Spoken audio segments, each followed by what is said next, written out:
The formal dining room at my parents' suburban mansion felt unusually tense as our extended family gathered for what Mom had called an important family meeting. The mahogany table gleamed under the crystal chandelier, set with the fine china that only appeared for significant occasions. My Uncle Robert sat rigidly in his expensive suit, while my Aunt Patricia adjusted her designer pearls nervously.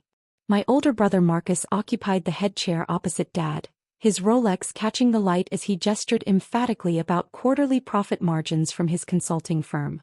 I sat quietly at the far end of the table, wearing my usual simple sweater and jeans, feeling distinctly underdressed among the sea of business attire and luxury accessories. At 29, I was the family disappointment who had chosen to work as a freelance bookkeeper instead of pursuing what they considered a serious career in finance or law like my relatives had done. The family's financial position has never been stronger, Dad announced proudly, spreading several investment portfolio printouts across the table. Robert's real estate ventures are exceeding projections, Patricia's boutique franchise is expanding into 3 new markets, and Marcus just secured that lucrative government contract. Meanwhile, Mom added with poorly concealed disappointment, Emma continues to struggle with her little bookkeeping business, barely making ends meet in that tiny apartment downtown. Uncle Robert leaned forward condescendingly. Emma, we've been patient, but it's time for some tough love. You're 30 next year and you're still living paycheck to paycheck doing data entry for small businesses. It's bookkeeping, I corrected quietly, though I knew they considered it glorified clerical work. Whatever you want to call it, Aunt Patricia said dismissively, it's not building any real wealth or security. Look at Marcus, he's buying his second investment property next month. Marcus nodded smugly. The key is thinking bigger, Emma. You can't build wealth doing tiny jobs for mom-and-pop shops. You need corporate clients, major contracts, real business relationships. What none of them knew was that my little bookkeeping business was actually a sophisticated financial management operation handling multi-million-dollar accounts for high-net-worth individuals and family trusts. My modest appearance and understated lifestyle were carefully maintained to avoid unwanted attention and questions about my actual client base and income level. We've made a decision as a family, Dad continued, his voice taking on the authoritative tone he used for board meetings. No more financial assistance. No more bailouts when your rent is late. No more loans for car repairs or emergency expenses. You need to learn financial responsibility, Mom chimed in. We've enabled your lack of ambition for too long. I picked at my salad while they outlined their intervention strategy. The irony was overwhelming, but I maintained my neutral expression as they described their plan to force me into financial independence through what they called necessary tough love measures. The family emergency fund is no longer available to you, Uncle Robert announced. We've removed your access to the shared account we set up for family members in crisis. It's time to sink or swim, Aunt Patricia added. Maybe losing our financial safety net will motivate you to finally get serious about building a real career. Marcus was clearly enjoying his role as the successful sibling delivering hard truths. Emma, we love you, but we can't keep watching you waste your potential. You're intelligent enough to succeed if you just apply yourself properly. The conversation continued around me as they detailed their comprehensive plan to withdraw all family financial support. They spoke about me as if I weren't sitting right there, discussing my supposed financial failures and character defects with the confidence of people who believed they understood my situation completely. Starting immediately, Dad declared with finality, no more money from us. Not for rent, not for emergencies, not for anything. You're officially financially cut off from the family support system. The declaration hung in the air like smoke from an expensive cigar. I reached for my phone and opened my banking app, scrolling through the accounts I managed. My finger hovered over the mortgage payment section showing upcoming transactions scheduled for tomorrow. Interesting timing, I said quietly, not looking up from my phone. The room went completely silent except for the soft ticking of the grandfather clock in the corner. What did you say? Dad asked, his confident expression flickering slightly. Before I could respond, the doorbell rang with perfect timing. Mom looked annoyed at the interruption during their carefully orchestrated family intervention. I'll tell whoever it is that we're in a family meeting. Actually, I said, standing up, that's probably for me. I asked my financial advisor to stop by with some documents. The family exchanged confused glances as Mom returned with a distinguished woman in an expensive business suit carrying a leather briefcase. She says she's here to see Emma about banking matters. Margaret Chin, Senior Vice President at First National Private Banking, the woman introduced herself professionally. I apologize for interrupting your family dinner, but Emma requested that we review some urgent account matters tonight. Account matters? Uncle Robert asked suspiciously. Emma doesn't have any significant accounts. Margaret looked surprised. I'm sorry, but there seems to be some confusion. Emma is one of our premier private banking clients. She manages several high-value accounts through our wealth management division. The color began draining from my family's faces as they processed this unexpected information. That's impossible, Marcus said weakly. Emma does bookkeeping for small businesses. Margaret opened her briefcase and pulled out several official documents. Emma's financial management firm handles over $47 million in client assets. She's been our top-performing portfolio manager for the past 4 years. Dad's mouth fell open. $47 million? Her clients include tech executives, real estate developers, and several family trust accounts, Margaret continued. She specializes in discreet wealth management for high-net-worth individuals who prefer to maintain low public profiles. I watched my family's faces as the reality began to sink in. The small businesses you've been mocking? They're subsidiary companies and holding structures for major corporate executives. But you live in a tiny apartment, Aunt Patricia whispered. You drive an old Honda. Maintaining a modest public profile is part of wealth management strategy, Margaret explained. Many of our clients prefer that their financial advisors don't display obvious wealth that might attract unwanted attention. My phone buzzed with a call from the bank's automated system. I answered it on speaker so everyone could hear. This is Emma Thompson. Miss Thompson, this is First National's automated payment verification system.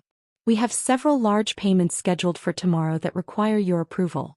The Peterson family mortgage payment of $8,400, the Jennings property investment of $12,000, and the Morrison business loan payment of $6,700. I looked around the table at my family's increasingly pale faces. Can you specify which accounts these payments are withdrawing from? Certainly. All payments are withdrawing from accounts under your financial management authorization. I hung up and smiled at my family. Those would be your mortgage payments and loan obligations. All of them flow through accounts that I manage. What are you talking about?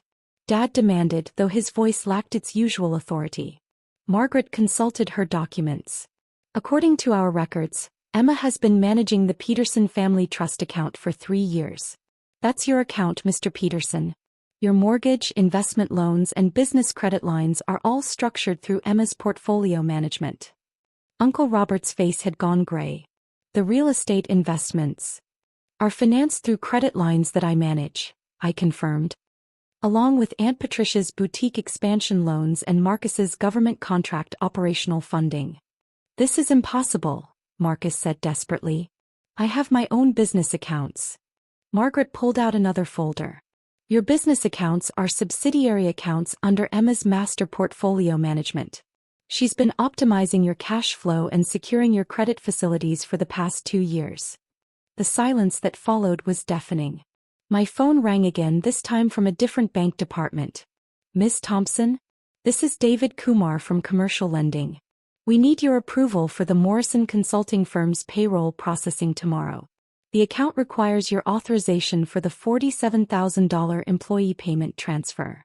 Marcus looked like he was going to be sick. That's my payroll. I'll need to review the account status, I said into the phone. Can you hold all automatic transfers until I can assess the current situation? Certainly, Ms. Thompson. All transfers are now on hold pending your review. I hung up and looked at my brother's horrified expression. Your employees won't be paid tomorrow unless I approve the transfer. This is absolutely insane, Dad exploded, though his voice cracked with panic rather than authority. Even if you somehow manage our accounts, we're still your family. You wouldn't actually sabotage our financial obligations out of spite. Sabotage? I repeated calmly. I'm simply implementing the financial independence you all insisted I needed to develop. starting with your own financial independence from my management services. Margaret consulted another document. Actually, there's another matter we need to discuss. The family emergency fund that was mentioned earlier? That's also managed through Emma's portfolio. Uncle Robert's confident facade crumbled completely. What family emergency fund? The account you said you were removing my access from, I explained. It's actually a discretionary spending account that I established and fund for family emergencies. You don't have the authority to remove my access because it's my account. Aunt Patricia was frantically scrolling through her phone. My boutique's line of credit. It's showing a hold status. That would be because all credit facilities require my ongoing approval as the portfolio manager, I said matter-of-factly. When you declared that I was financially cut off, it triggered a review of all account relationships. My phone buzzed with a text from the mortgage company. I read it aloud. Peterson family mortgage payment declined due to insufficient authorized funds. Please contact us immediately to avoid late fees. Dad's hands were shaking as he reached for his own phone. I need to call my bank immediately. By all means, I encouraged. Though you should know that after business hours, all account modifications require the portfolio manager's direct authorization. Marcus was desperately checking his banking app. Emma, my business account is frozen. My client payments, my operational expenses, everything is on hold. Correct, I confirmed. When you declared that I needed to learn to sink or swim financially, I realized you should have the same learning opportunity. Margaret handed me another set of documents. These are the account performance reports. Emma's management has generated a 19% return on family assets over the past 3 years, significantly outperforming market averages. Wait, Mom said weakly, are you saying Emma has been managing all of our money successfully this entire time? Very successfully, Margaret confirmed. Her strategic debt management and investment optimization have substantially improved the family's overall financial position. Uncle Robert looked desperate. Emma, we didn't understand the situation. We thought you were struggling financially. I am struggling, I replied. I'm struggling to understand why a family that depends entirely on my financial management expertise spent this evening explaining how financially irresponsible I am. Aunt Patricia's voice was barely a whisper. What happens to our businesses if you withdraw your management services? That's an excellent question, I said. Margaret, can you explain the likely consequences if I were to terminate all portfolio management relationships tomorrow? Margaret pulled out a calculator. Without Emma's credit facility management and cash flow optimization, most of these accounts would face immediate liquidity crises. The mortgage payments would default, business operations would halt due to insufficient working capital, and the investment properties would likely face foreclosure within 60 days. The room had gone completely silent except for the sound of increasingly panicked breathing from my family members. But surely we can work something out, Dad pleaded. We're family. We made a mistake in our approach tonight. You're absolutely right, I agreed. You did make a mistake.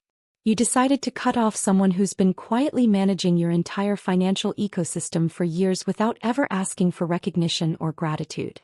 My phone rang again. This time it was from Aunt Patricia's boutique management company. Ms. Thompson, the Peterson boutique chain's supplier payments are being declined. Should we contact the vendors about payment delays? I looked at Aunt Patricia's terrified face. Yes. Please inform all vendors that payments are under review pending portfolio restructuring. No, Aunt Patricia gasped. My suppliers will cut me off if I miss payments. My entire inventory system will collapse. Then perhaps you should have considered that before declaring that I needed to be cut off from family financial support, I suggested. Marcus was now visibly sweating despite the air conditioning. Emma, please. My government contract requires continuous payroll and operational funding. If I default on performance requirements, I'll lose everything. Interesting how quickly everyone's perspective on financial independence changes when the reality sets in, I observed. Margaret gathered her documents efficiently. Emma, I'll need your decisions on these account holds by 9 a.m. tomorrow to prevent automatic penalty assessments. What kind of penalties? Mom asked frantically. Late fees, credit score damage, penalties, Margaret listed. My family finally realized they depended fully on me. The irony was sharp. They had just tried to cut me off. Here's what will happen, I said calmly. We're moving to a professional structure with fees.